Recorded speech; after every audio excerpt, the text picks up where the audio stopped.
ಸಂಖ್ಯೆಯಲ್ಲಿ ನಾವು ಹೋಗ್ಬೋದು, ವಾಲಂಟಿಯರ್ ಆಗಿ ನಾವು ಹೋಗ್ಬೋದು.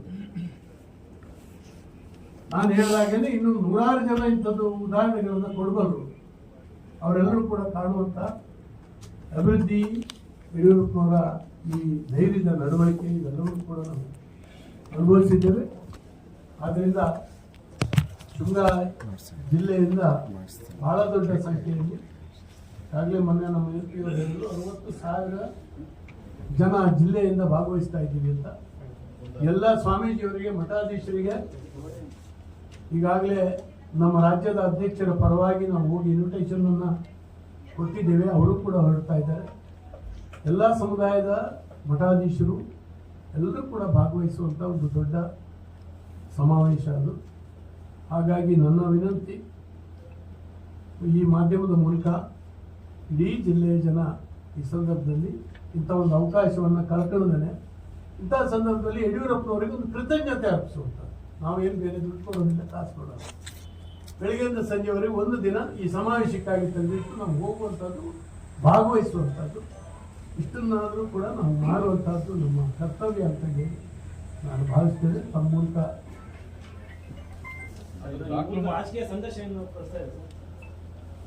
ಸರ್ ಸಂದೇಶ ನಾನೀಗಾಗಲೇ ಆರಂಭದಲ್ಲೇ ಹೇಳಿದೆ. ಸಾರ್ವಜನಿಕ ಜೀವನಕ್ಕೆ ಬರುವಂತಹ ವ್ಯಕ್ತಿಗಳಿಗೆ, ಇರುವಂತಹ ವ್ಯಕ್ತಿಗಳಿಗೆ, ಈಗ ಇರುವಂಥವರಿಗೆ ಮತ್ತು ಬರುವಂಥವರಿಗೆ ಒಂದು ದೊಡ್ಡ ಪಾಠ ಅವ್ರ ಬದುಕೆ ರೋಲ್ ಮಾಡಲ್ಲ.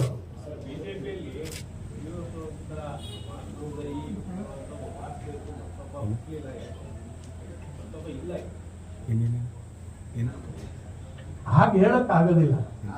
ಅದು ಅವರವರ ಶಕ್ತಿ, ಸಾಮರ್ಥ್ಯ, ಕನಸು ಇವುಗಳು ಯಡಿಯೂರಪ್ಪನವ್ರನ್ನ ಆ ರೀತಿ ಮಾಡಿದ್ವಿ. ಸದ್ಯಕ್ಕೆ ನಾವು ಯಡಿಯೂರಪ್ಪನವ್ರ ಜೊತೆ ಬಗ್ಗೆ ಮಾತಾಡ್ತಾ ಇದ್ದೇವೆ. ನಮ್ಮೆಲ್ಲರಿಗೂ ಕೂಡ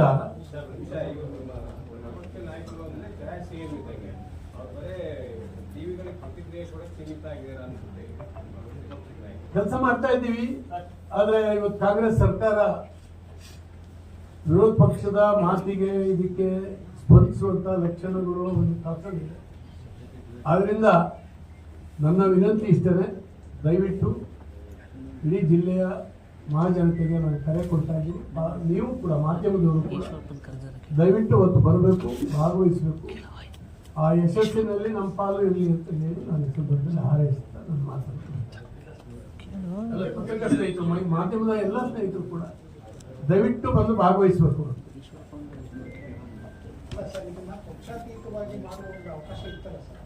ಅದನ್ನೇ ಮಾಡ್ತಾ ಇದ್ವಿ. ಪಕ್ಷದ ಫ್ಲಾಗ್ ಇದು ಯಾವುದೂ ಇಲ್ಲ. BSY ಅಭಿಮಾನಿ ಸಮಾವೇಶ ಅದು. ನಮ್ಮ ಫ್ಲಾಗ್ ಇರುವುದಿಲ್ಲ, ಪಕ್ಷ ಅದನ್ನು ಇರುವುದಿಲ್ಲ. ಅದಕ್ಕಾಗಿ ಸಾವಿರಾರು ಜನ ಮಠಾಧೀಶರು ಬಂದು ಭಾಗವಹಿಸ್ತಾ ಇದ್ದಾರೆ.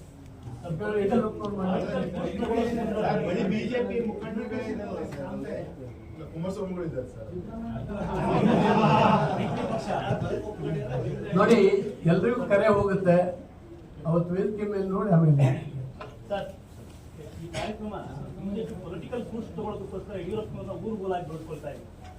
ಸರ್, ಈಗಂತೂ ಅಭಿಮಾನಿ ಸಮಾವೇಶ ಅದು ಏನೇನು ಪರಿಣಾಮ ಬೀರುತ್ತೆ ಅಂತ ಹೇಳಿ ನಾನು ಈಗಾಗಲೇ ಹೇಳಲಿಕ್ಕಾಗಲ್ಲ. ಪರಿಣಾಮಗಳು ಅನೇಕ ಆಗ್ಬೋದು. ಯಾಕಂದ್ರೆ ಒಂದು 10 ಲಕ್ಷ ಜನ ಸೇರೋದು ದೊಡ್ಡ ರೆಕಾರ್ಡ್. ಅದು ಅಧಿಕಾರದಲ್ಲಿ ಇಲ್ಲದೆ ಇರುವಂತಹ ಒಬ್ಬ ವ್ಯಕ್ತಿಯ ಈ ಸನ್ಮಾನೋತ್ಸವ ಏನಿದೆ, ಈ ಸಮಾವೇಶ ಏನಿದೆ, ಇದು ಒಂದು ದಾಖಲೆ ಆಗ್ತದೆ. ಆ ನಿಟ್ಟಿನಲ್ಲಿ ಪ್ರಿಪರೇಷನ್ ಆಗ್ತದೆ.